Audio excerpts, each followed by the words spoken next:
এত মিষ্টি আর রসালো এমনি তো আর দেশ বিদেশ চলে যায় না। এই হচ্ছে সেই জায়গা যেখানে আমের সিজনে ঈদের আমেজ বয়ে বেড়ায়। এইখানকার মানুষরা সারা বছর এই সিজনটার অপেক্ষায় থাকে। সারা দেশের মানুষ যখন আমের খোঁজে বেভোর, ঠিক সেই সময় রাজশাহীর মানুষেরা যতটা আম খায় তার চেয়েও বেশি তাদের গরু ছাগল আম খায়। দিনে রাতে সব সময় চলে এখানে আমের বেচা কেনা।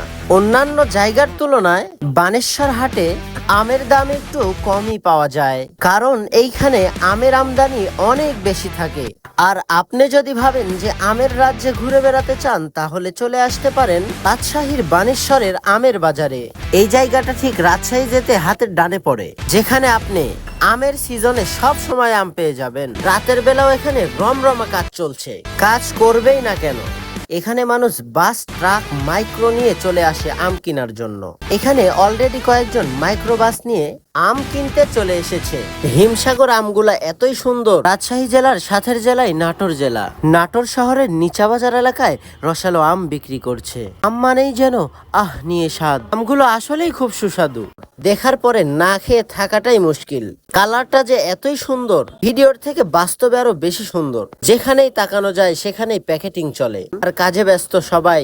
আমরা এখন ভ্যানে উঠে পড়লাম। আজকের মতো বিদায়।